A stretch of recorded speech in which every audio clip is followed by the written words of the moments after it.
Friends, Mahatma Gandhi once said, "It is health that is the real wealth and not pieces of gold and silver." मेरे ख्याल से इस बात पर हम सब एग्री करेंगे कि health is the real wealth, क्योंकि अगर आपके अकाउंट में करोड़ों रुपए पड़े हैं और दिन रात मेहनत करके आपने अपने लिए एक बड़ा सा एम्पायर खड़ा कर लिया है, लेकिन अगर आपकी हेल्थ अच्छी नहीं है तो वो सब बेकार है। आप बिना अच्छी हेल्थ के ना तो अपने पैसों को ना ही अपनी लाइफ को अच्छे से पूरी तरह एंजॉय कर सकते हैं। और इसीलिए health must be the top most priority of every human being. आप अपने जीवन में कोई भी काम करें, लेकिन अपनी हेल्थ के लिए टाइम ज़रूर निकालें, अपने हेल्थ की केयर ज़रूर करें। आज मैं इस वीडियो में आपके साथ हेल्थ से रिलेटेड कुछ बहुत ही इंटरेस्टिंग और इम्पॉर्टेंट इन्फॉर्मेशन शेयर करूंगा। पहला तो यह कि मैंने नॉर्मली अपने आसपास लोगों को बोलते हुए सुना है कि क्योंकि मैं जिम जाता हूँ, 1.5-2 घंटे एक्सरसाइज करता हूँ, इसलिए अब मेरा वेट कंट्रोल में रहेगा और मैं कुछ भी खा पी सकता हूँ, या मुझे शाम को वॉक पर जाना है तो इसलिए अभी मैं कुछ भी खा पी सकता हूँ।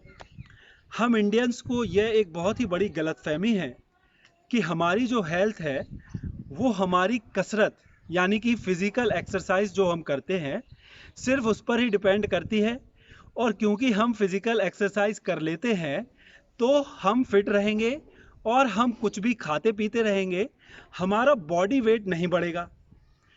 जबकि रिसर्चेज ये बताती हैं कि जो भी कैलोरीज हम कंज्यूम करते हैं उसका मेजॉरिटी ऑफ पार्ट हमको ज़िंदा रखने में ही, कहने का मतलब जो हमारी बॉडी की एक्टिविटीज़ हैं जैसे कि हार्ट बीट है, ब्लड फ्लो है, इस तरह की एक्टिविटीज़ में ही बर्न हो जाती है। और फिर कैलोरीज़ का एक छोटा हिस्सा ही हमारी बाहरी एक्टिविटीज़ जैसे कि हम डेली रूटीन में जो भी काम करते हैं या एक्सरसाइज करते हैं उसमें बर्न होती है। So what does it actually mean? It means our body is 70% our diet and 30% our exercise. हम जो भी कसरत करते हैं वो बॉडी के वेट में रोल तो प्ले करती है, बट वेरी स्मॉल, बहुत एक छोटा सा रोल प्ले करती है।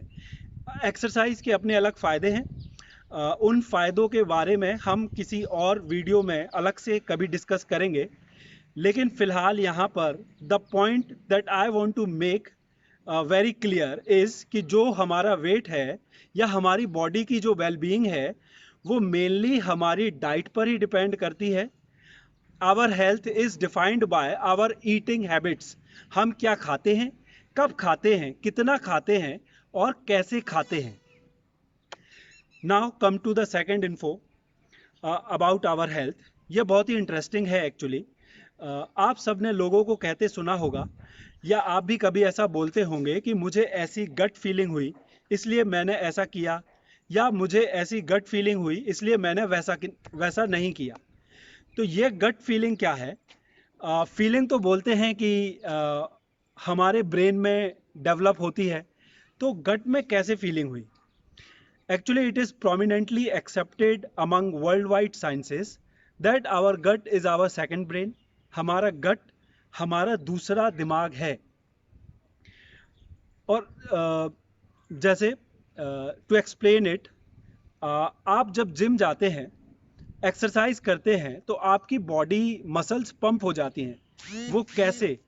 कभी सोचा है आपने?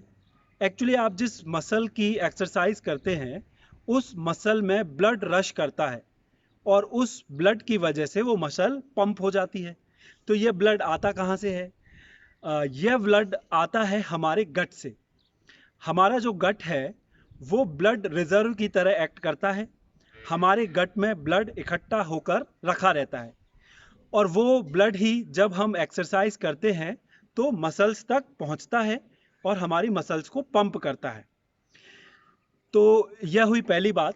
दूसरी बात यह कि जो हमारी गट है, मेनली जो लार्ज इंटेस्टाइन है, उसमें बहुत सारे माइक्रोबायोम्स का एक छोटा सा गार्डन होता है। Microbiomes means good bacterias, and those bacterias feed on the food we eat.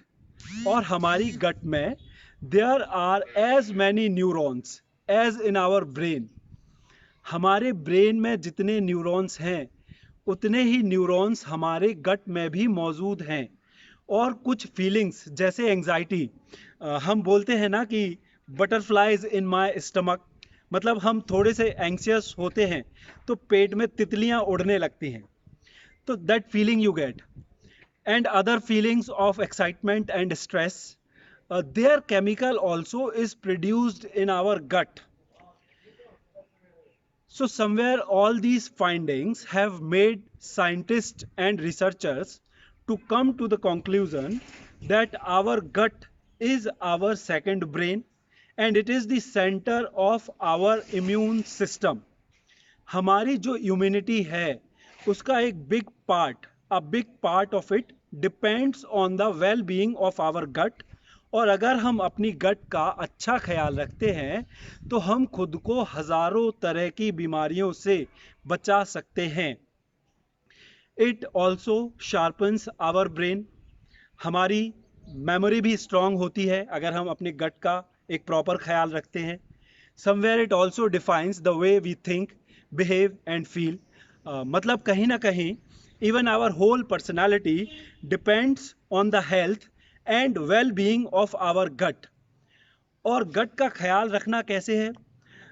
Of course through our eating habits, as I have just said. हम क्या खाते हैं, कब खाते हैं, कितना खाते हैं, कैसे खाते हैं। तो कहने का मतलब हम अपनी अगर ईटिंग हैबिट्स को सही रखते हैं तो हम अपनी गट को भी सही रख सकते हैं। और अगर हमारी गट सही हो तो हम हेल्दी रह सकते हैं, not only physical health but our mental health also. और तभी हमारे आयुर्वेद में भी कहा गया है कि when diet is wrong, medicine is of no use.